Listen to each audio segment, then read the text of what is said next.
Hi, my name is Damon Lembi, and I'm the CEO of Learn It. I hope you enjoy your class. And if you do, please like and subscribe to my channel because we have plenty of more content coming. Have a good day. Hello and welcome to Boosting Emotional Intelligence in a Hybrid Space. My name is Calvin Strawn and I'll be your facilitator for the next period of time here as we go through how to work in this new normal that we're facing. We're looking at Teams and WebEx and Google and Zoom and all these places and trying to maintain our own emotions and manage those of others. So our focus of this session is how do we express and appropriately manage our emotions, but also how to manage the emotions of others. So as we go through this, here's one piece of idea we want to cover first. I want you to think about this. I want you to do a think and write with me around conversations. And what do I mean? I mean, think of the last time you had an awkward or difficult conversation or major miscommunication, either personal or professional. Okay? Also, what was it about and what happened? So think about this for a second. A major miscommunication or difficult conversation. And to make it easier, it could be personal or professional, okay? Once you've got that idea in mind, write down what was it about and what happened. So take like 2-3 minutes here. Pause me now, okay? Pause me. And then capture your ideas here. And I'll be here when you get back. Okay, great. Now, did you pause me? If you didn't, go back and pause me now. Do this. We're going to use this conversation for our whole time here in this session. So please capture this because we'll use that over and over again as we go through today's work. Okay? Okay, great. So what are we going to explore? How technology affects emotional awareness. So it's that notion of we're talking to colleagues across the country, across the globe, and how does that affect our emotions? Also, how do you build and manage relationships now in a hybrid situation? So I can't really sit down for coffee with you. I'm doing it through Teams chat or I'm doing it through a Zoom camera. So how do I actually connect with you in this way? And then third here is common pitfalls in hybrid communication spaces. These are our 3 pillars for today. If you're ready, sit up in your chair, take a nice deep breath in, grab a sip of water, and here we go. Okay, great. So now we want to actually level set on what is emotional intelligence. So many articles, videos, posts online talking about the importance of this. So first, let's get ourselves connected and aligned on one central definition. Does that make sense? So what we're saying is emotional intelligence is a person's ability to manage their feelings so that those feelings are expressed appropriately and effectively. They can also understand and manage the feelings of others. There's a couple of key takeaways we want to focus on. So the first one is, can we manage our feelings so that they're expressed appropriately and effectively? We're going to get triggered. We're going to feel things. And we're going to sort of get caught up in our emotions. And when we do, can we kind of manage that? And then speak in a manner or connect in a manner that doesn't sort of misalign with other people. Also, we're not saying we're going to control others, is that maybe you can help others maybe manage their emotions when they get sort of triggered or lined up. Does that make sense? Okay, great. So watch this. So why is that important? Why does that matter? Because in the old days of business, it was like, who cares? Get it done. I don't want to hear about your emotions. Go. That's not so much of how it works today. We're appreciating the fact that we are a whole human being. So we have logic and emotions. So our goal, if we're going to get the best out of ourselves and really boost emotional intelligence in our teams and our colleagues and ourselves, is we got to focus on this place of expressing and effectively managing our emotions and that of others. So here's why it matters. First thing is empathy improves communication. So empathy, what this means is, can you reflect back the thoughts and the feelings of the person you're talking to? If you can sit back and really reflect to them what they're saying and what they're thinking, what they're feeling, really give it back to them. On their side, they're going to go, wow, you really get me. You get this. And what that does is it creates a really powerful influencing tool called reciprocity, where now they feel like, hey, you get me. I want to learn more or listen to you more. They want to pay you back for that understanding. Do you understand? Second thing here is adaptability promotes problem solving and innovation. Sometimes we want to be so certain, like we know how we're doing it. We've been in our job for so long. We know how things work. What happens is we can get kind of rigid. But with emotional intelligence, you'll notice the rigidity in yourself and go, okay, wait a minute. I'm looking for the ideal outcome, not for my own personal stake in this thing. So if you can be more managing and expressing your emotions properly, what happens is it allows you to adapt more. Look for better solutions. Look for more innovation. Third, intrinsic motivation gets things done. For a long time, people thought that, the key to motivation is give me a promotion, give me more money, give me a bigger house, external. And what happens is those external wins are sometimes pretty far away or really spaced apart. And what happens is we lose our motivation. Kind of go, what's the point? It can never happen. It's too far. It's too hard. And so we can understand that if we can base our progress on internal motivation, our values, our beliefs, our standards, all of a sudden now we're going to follow through more because you're identifying with who you are on a consistent basis, not way off when you get the next promotion or way off when you get the next bonus. It's happening every day consistently, intrinsically attaching to your values. Does that make sense? Okay. Third, ability to manage emotions mitigates conflicts. Whew. All too often, right? When you see your teams, your friends even, when they get a little heated, a little hot, there's some heat there when there's a conflict, right? So can we find a way to help them manage that space, not get so heated, not get so hot? Because when they get heated and hot, they're not resourceful anymore. So can we find a way to help our friends, our families, our colleagues to manage and express their emotions more appropriately? That's why it's important. And then mindfulness strengthens collaboration and teamwork, meaning can you notice where you are in this moment in time and space? If you feel yourself getting misaligned, argumentative, sort of heated, disengaged, can you feel that sensation and get yourself back to a place of being more resourceful, more supportive, more collaborative? And then finally, people centricity encourages valuable partnerships. When people feel you care, they want to lean into you more. That's the bottom line. So we want to get EI into as many of our interactions as possible. Make sense? Okay, good. So check this out. There are 5 components of emotional intelligence. 5 things you want to focus on if you're going to try and raise your game here. So the first one is self-awareness. So what this means is understanding our own strengths and weaknesses and how actions affect others. So do we get where we are, what's happening for ourselves and how it affects others? That's self-aware. A lot of people are not self-aware. They don't realize what they're doing to other people. Second is self-regulation. Once you now understand what you're doing, what your strengths and weaknesses are, can you then change or maintain or monitor or adjust what you're doing to talk to others, to engage with others? Self-regulation. You have control when you're expressing. A lot of people don't, right? Third, motivation, driven by inner ambition rather than outside forces. So you're connecting to your values. What's most important to you? How do you define yourself? It's a big piece. If you're focusing on what you value most in the world, that's a better motivation set than waiting for the far off promotion down the road or the possible email from the boss. Focus on what it means to you as a person. Third is empathy. And I've covered this a lot. It's a really important one. Ability to connect with others in a genuine way. And I like my take on this is, can you reflect back someone's thoughts and their feelings? Can you add to their perspective? Can you prove it to them? I get you. I hear you. You are seen. And then social skills. Can you build trust and respect? So these are 5 key components of emotional intelligence. As I've gone through these here, I want to be thinking, which ones are you strongest at? And which ones are you sort of like, oh, I got to improve that one. Okay. So here's our next exercise. It's a think and share. Now, we're not going to share it necessarily, but I want you to just think and write about this one. What does that mean? Think about your difficult or awkward conversation from earlier.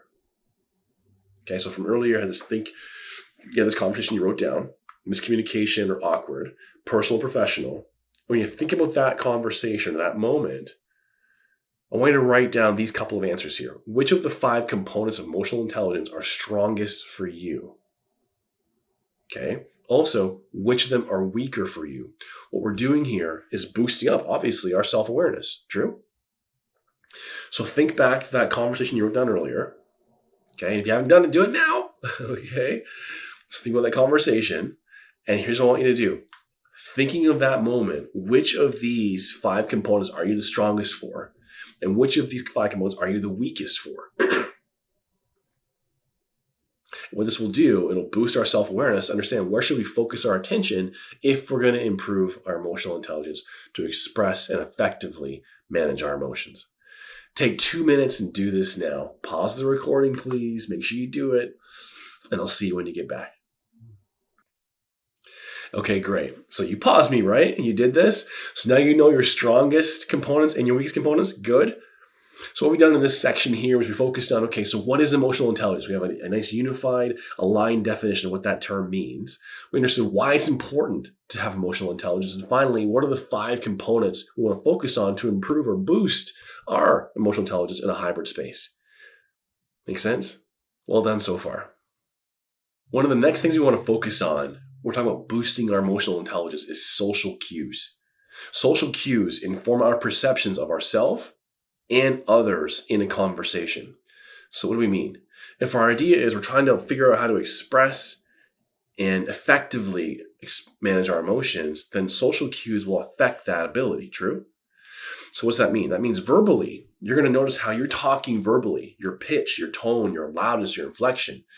If your voice is sort of flat and disengaged, that's communicating a certain level of emotion. If it's excited and fast-paced, that's also an emotion. The word choices you make.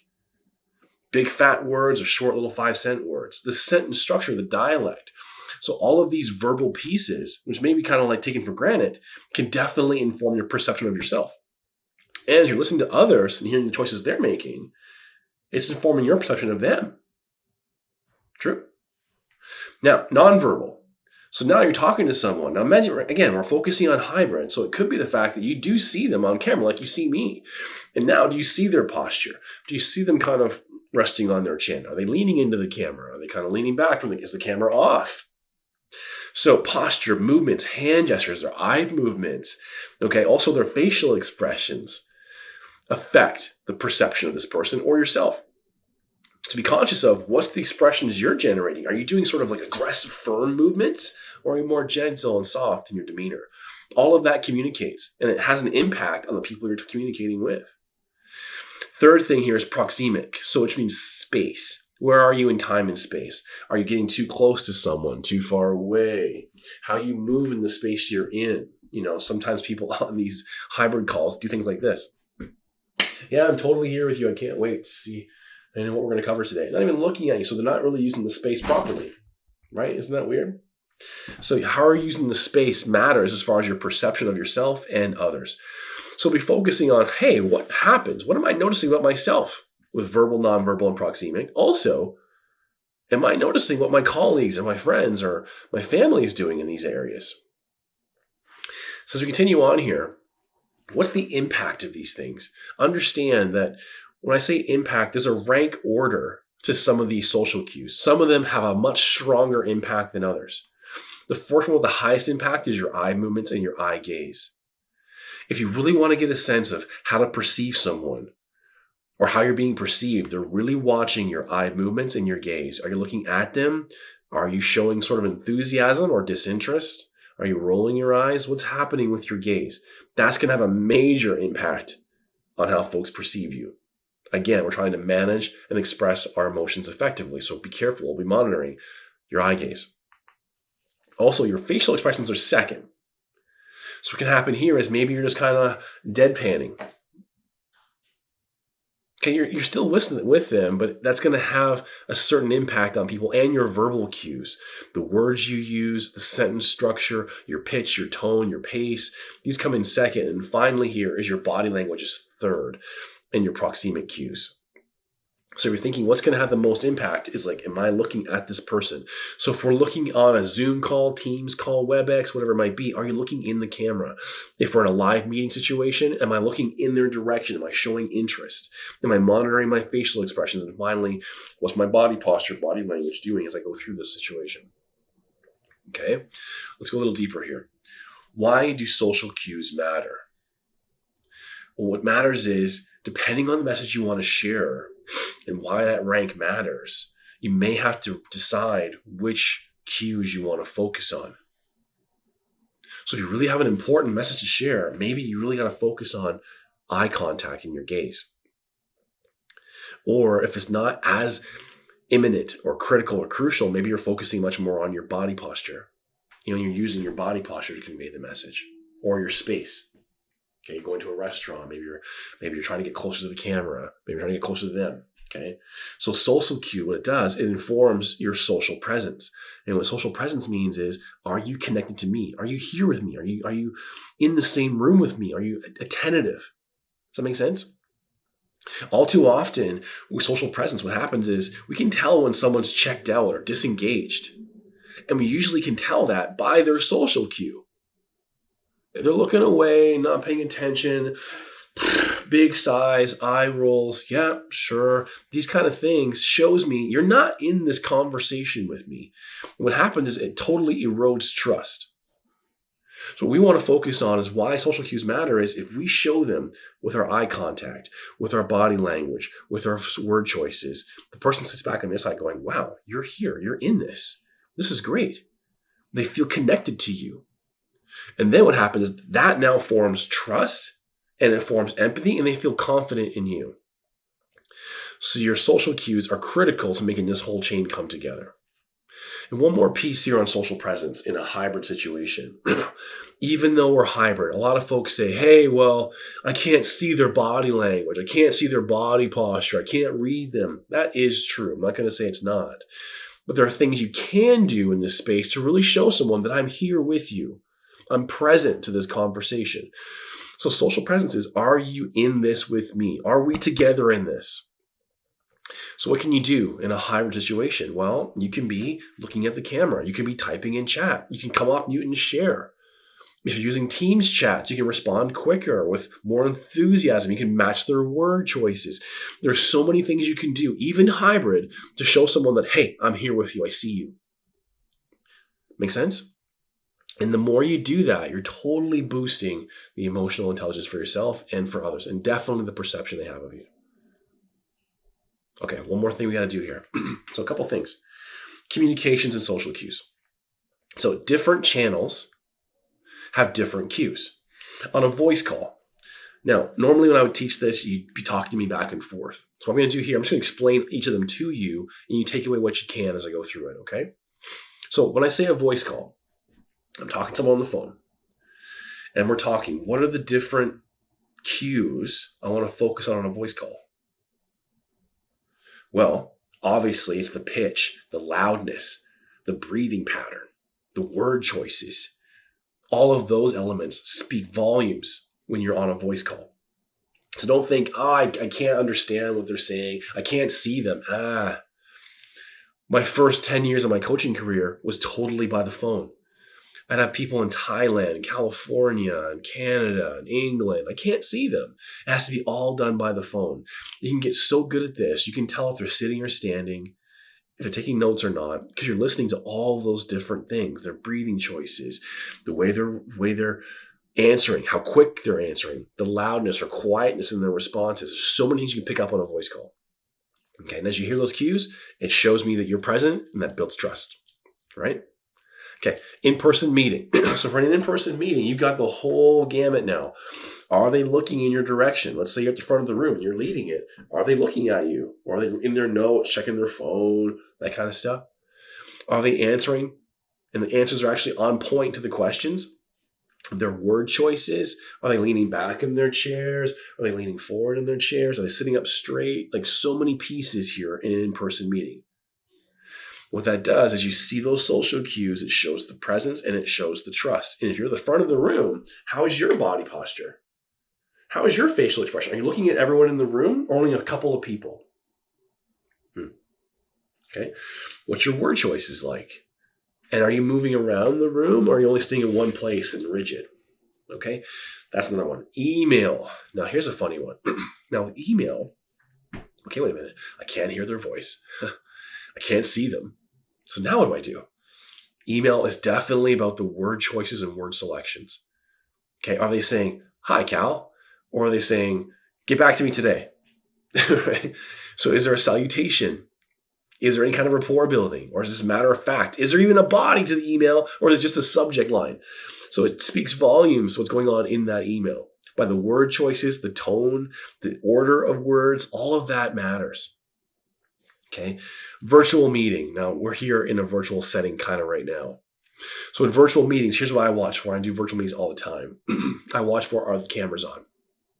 Okay. Are they looking at the camera, looking away from the camera, looking down at their keyboard, checking their phone? All that picture stuff is big time for virtual meetings. Also in the chat field, are they responding with questions? Are they typing responses in there?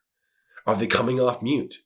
And when they come off mute, do they answer in a way that shows me they were listening? Or do they go, well, yeah, I guess that's how I would do it. Kind of a guessing answer. Or are they answering in a way that shows, oh yes, I'm attentive and I'm listening?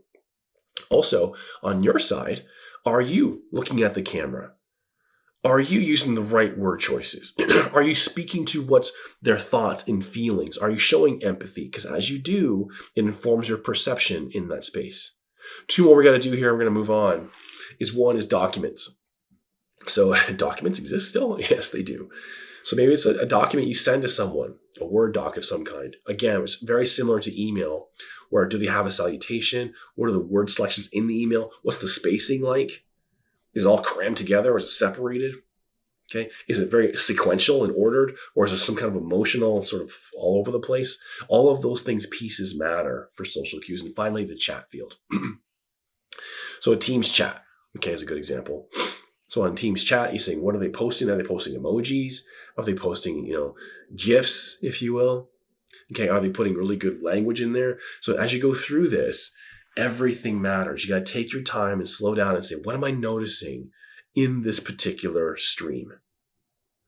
Whether it's a voice call, in-person, email, virtual meeting, a document, or a chat, you got to take your time, slow down. What are the cues you're seeing? So it helps you to speak back or communicate back with the right cue. What that does is shows really strong presence. I'm actually here with you. And as you do that, that really builds trust, empathy, and confidence. Does that make sense? Okay, here we go. So one more think and write exercise for you. Here's what I want you to do. So in your notes, look at the cues and channels. So choose one of the communication methods we just covered. Okay. Think and write about the following question in your notes. What are messages you have to communicate to people? Okay. And then 2, what are the appropriate channels for that based on what you've learned? Okay. So choose one of the communication methods we just covered. Voice call, in-person meeting, email, virtual meeting. Okay. Now think and write about these questions. What are the messages you have to communicate to people? Okay. And what are the appropriate channels for that based on what you've learned? Good. All right. So take let's say 4 minutes this time. Really sit back and think, what do you do? Be more self-aware, right? We're boosting your emotional intelligence. Take 4 minutes here. Pause me for real this time. Okay. So pause me and do this. Then we'll come back and see how you did. Okay. Here we go. Okay, great. Welcome back. Now, did you do it? I know you did. Of course you did, right? So what came to mind for you? What did you notice? When you thought about this, oh, wow, I really tend to use one stream more than the other. What stood out to you in this exercise? So far, so good. You're doing great. What I want to just recap what we covered so far is social cues. Are you aware of the social cues you're leaning on more than not? Okay. Also, are you aware of the impact of those social cues? Because the better you get at understanding verbal, nonverbal, and proxemic, understanding body posture, facial expressions, word choices, and how they impact your social presence, making people feel like, hey, you're here with me, you're hearing me, you're connected, you're present. As you get better and better with that, you're going to boost your trust and empathy and your confidence in yourself and anyone you're communicating with, and put you well on the way to expressing your emotions effectively and appropriately. So our final segment here is building and managing hybrid relationships, leveraging emotional intelligent communication. So the tricky part now is, we kind of alluded to it the entire time here, is, if this person's on Zoom or a Teams chat or an email, or they're a country or a continent away. How do I possibly build and maintain a relationship? And that's really the focus of this next section here. One of the key ideas I want you to grasp is this. Good communication is about delivering a message in a way that the listener will best receive and understand it. I want you to take that in for a second. It's not about you in communication. It's really about the listener. I know you have a certain style or a way of how you want to say things, but the real strength of strong communicators is to notice what's happening with who I'm talking to, group or individual, and am I framing this in a way that lands well on this person? Which means if you're talking to two different people at two different times with the same message, that message could be slightly altered because of the way these individuals would like to receive it. Do you hear that? So one of the best things you can do is be super conscious of, okay, what are the social cues here? In this person's case, do I have to do eye movements? Do I have to do more body language? Do I have to use better verb choices? As I go over here, they need better word choices, better cadence, better pitch. And you adjust your communication depending on who you're talking to. It does not mean you have a split personality. That means you're tailoring your message to the person you're talking to. You got that? So watch this. Communication considerations. First one is this. Who is the audience? Is it one person, two people, high level, low level? What's important to them? How well do I know them? What do they want to hear from me? What's going to bring the most value to them? Who is this for? That's the audience consideration. Okay, so do a really good job of sitting back going, okay, let's look at this. Who am I talking to? Even here now, I'm really conscious, like, am I saying things in a way that you can take away from here and apply immediately? How are my word choices? What should I say to this person? Is it consciously thinking of what's the audience going to take away? Make sense? Okay, the nature of the news. Whew. Sometimes the news is kind of fluffy and light and easy. Sometimes it can be quite difficult or awkward or hard. So what's the nature of the news? Why is it going out? What's the intended message you want to get across here? How might they respond? So what's the best way to sort of think, okay, what am I hoping to achieve with this communication? What's the nature of the news? You got to focus on that because that can impact the medium you choose. Certain nature of news, you don't want to do through a text, right? And sometimes if you can, you want to be face-to-face or maybe in person. Third here is time and place. When will they receive it? Where are they located? So be conscious of time zones now. Or if you're in the same time zone and you're hitting people with emails at 6 p.m., 7 p.m., 9 p.m., and they're thinking, wow, I finished work like hours ago and you're still emailing me and texting me, they may not be wanting to be open to that. It may actually be more jarring, if anything. Or first thing in the morning, 4 a.m., 5 a.m., like, wow, what are you doing? Okay, so you want to be conscious of when they're going to receive it and where are they located. Meaning, you might send it in your time, but what if they're a different time zone? And now it's not getting to them until, geez, who knows what time?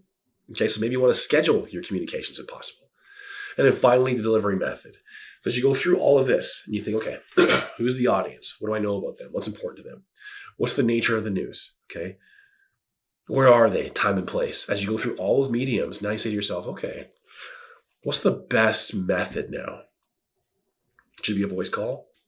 Should it be a virtual meeting? Should it be an email? What's the best way to go about this?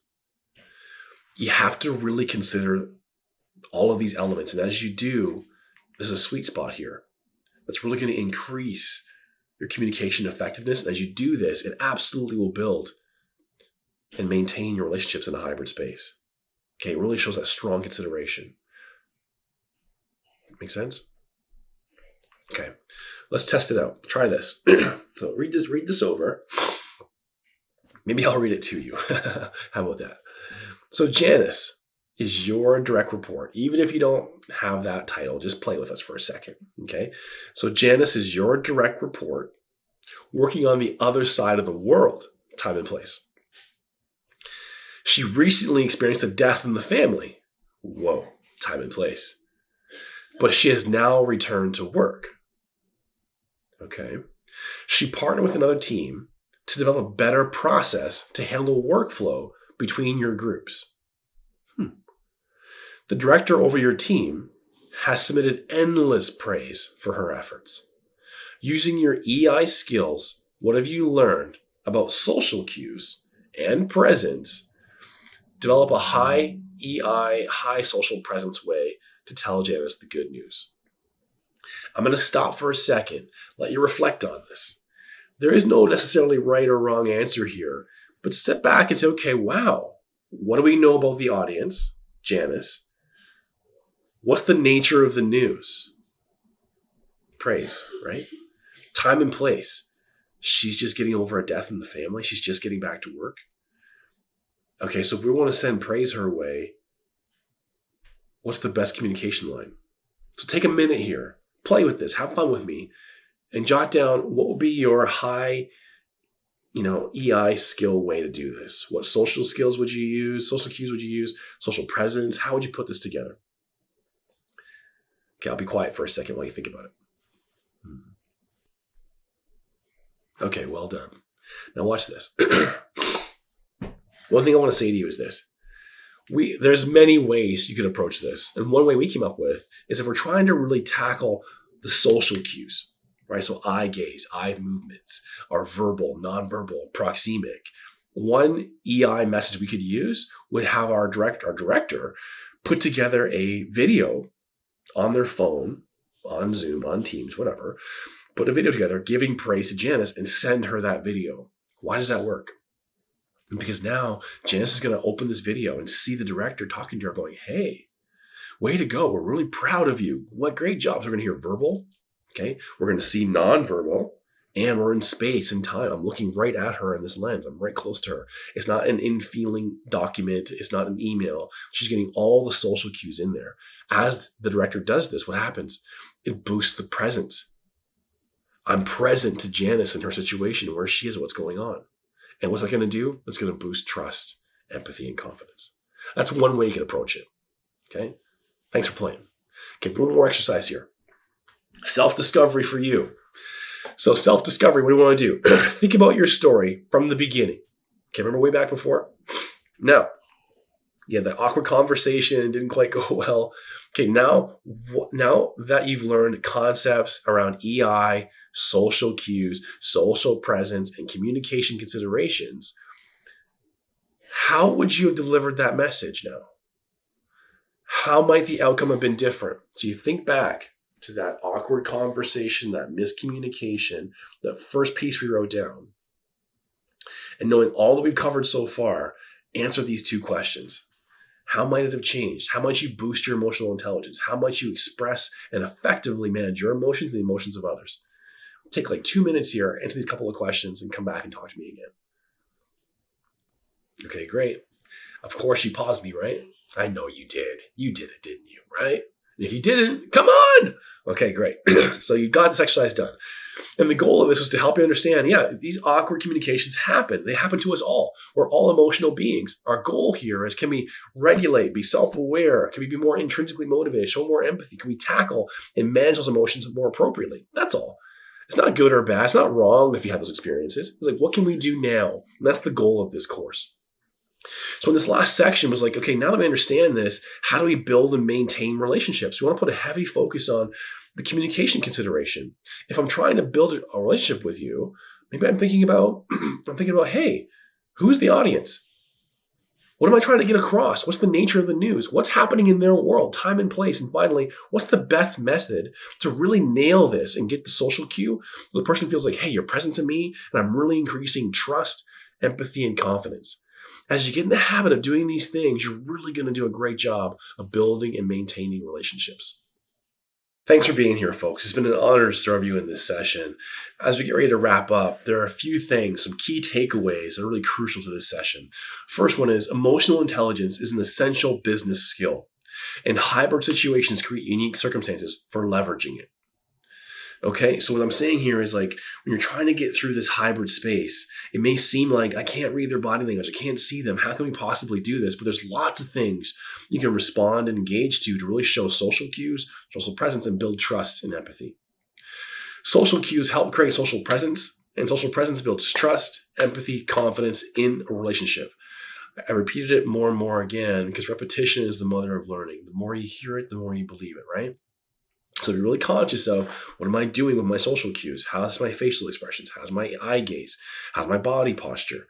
Be focusing on these elements as you're communicating with folks. Also the word choices. So no matter what the medium is, if you can see them or not, you can still engage these areas. And finally here, good communication is about delivering a message in a way that a listener can best receive and understand it. If you can, just for a second, let go of what you need and help them get what they need. And you'll see your communication go much, much smoother with anyone you're interacting with. A couple last words here. One, actions to take coming out of here. So before you finish up, take these notes here. One, note the social cues at play in your communications over the next week. So wherever you are, personal or professional, tend to notice, where do you tend to lean to? Nonverbal, verbal, proxemic, what's happening? Facial expressions, body posture, those kind of things. What are you doing most often? How does it communicate to those you're talking to? Second, try using a communication channel with different social cues than you'd normally use. So can you power something through in a chat? Can you try it on a phone call and really get deep and connected? Note if or how the response to your message changes. Can you have the same level of resonance and connection through a voice call as you can through a video? Test yourself. See what you can do. And then third here, map out the communication considerations for a message this week. So you got someone you got to connect to this week. Again, we'll say personal or professional. And you sit back and say, okay, who is this audience? Who is this person or group? What's the nature of the news? What am I trying to say or send? What's happening in their world, time and place? And finally, what's the best method to get this across? Really put that together for yourself and think about any necessary changes to better address the receiver's needs. Take these actions. As you take actions, it reinforces the learning and becomes second nature. What we're hoping here is that this is not a one and done for you, that this actually lives on beyond this session. So please take these actions as we go on from here. One more thing, Offsite. If you like what you saw here today, please check us out on Offsite. We got lots of things to support you by Learn It. What I'm saying is maybe you want to get better at coaching. Maybe you want to get better at presentation skills or selling in certain capacities or speaking better or listening better. Whatever skill you want to grow and develop, please check us out on Learn It because we're happy to serve you in any capacity that we can. And with that, I'll simply say thank you. I really appreciate you taking the time. I realize you could be anywhere else in the world right now, and here you are listening to me. So thank you for that. I'm looking forward to seeing you on the next one. Take care.